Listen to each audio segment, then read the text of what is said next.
makapanayan po natin sa linyang telepono si Chief Superintendent Oscar Albayalde, Director po ng NCRPO. Sir, magandang hapon po sa inyo.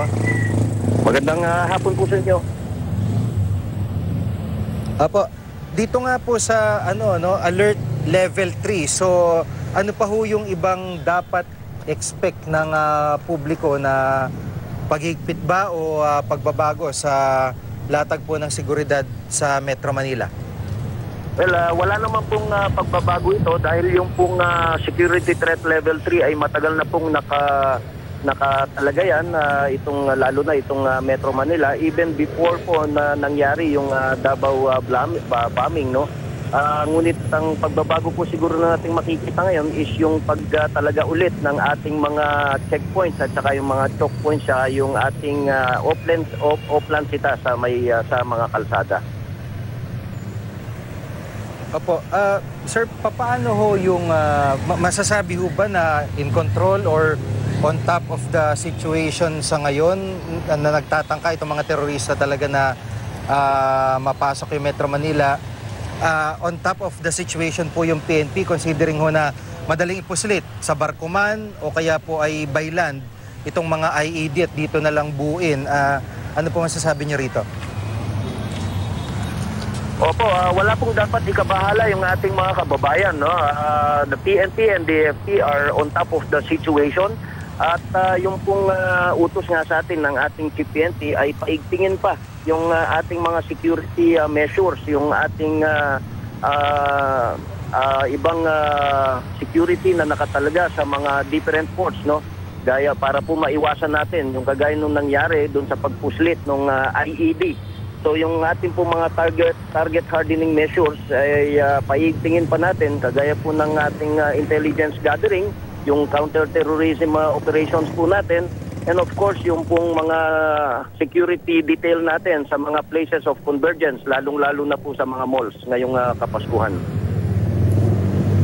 Apo, maliban ho dun sa pag-amin ng dalawang nahuli na meron silang tatlong iba pang kasamahan, meron pa ho ba kayong napiga na, kahit di nyo na po banggitin, pero meron po ba kayong napiga na impormasyon na malaki pa may tutulong sa counter-terrorism po na ginagawa ninyo? Well, doon po sa dalawa, ang alam lang po natin, may sinabi sila na kasama pa nila na tatlo na subject for follow-up operations natin, no? Hanggang ngayon naman po, nagpa-follow up pa rin yung ating mga kapulisan and of course yung tumutulong din yung ating Armed Forces of the Philippines dito. Maliban po doon, wala na po tayong namomonitor na grupo dito sa Metro Manila, maliban po doon sa cell nung kaninang nahuli. Opo, may involvement na po ba yung mga security guard considering mo na papasko, maraming mamimili, maraming magmumol, so inorient nyo na rin ho ba sila para maalerto sa sitwasyon?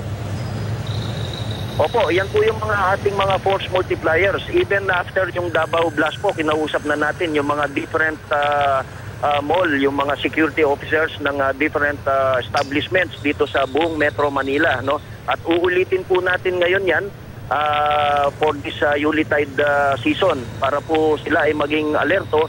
And of course, yung pong ating mga augmentation coming from the Armed Forces of the Philippines, gagamitin po nating ulit yan sa mga checkpoint operations at sa pagbabantay po ng mga bus terminals at saka yung MRT, LRT stations and of course sa mga malls po. Opo, at bilang panghuli, malaking tulong din yung mismong publiko na magiging mapagmatsyag. Ano ho ang advice nyo at paalala sa mga nakikinig po at nanonood? Tama po yan, huwag po tayong maalarma yung ating publiko, no? Yung pong pagtalaga ng high level threat alert, normal lang po yun. It's not meant to alarm the public. Relax lang po yung ating kababayan, mga kababayan. Ngunit kailangan po rin palagi nating maging alerto. Kagaya po nung halimbawa lang, magandang halimbawa po yan, yung nagawa ng ating kababayan na nakita yung IED, no? At pinagbigay alam agad yung kung anong nakita niya sa pinakamalapit na himpilan ng pulis natin.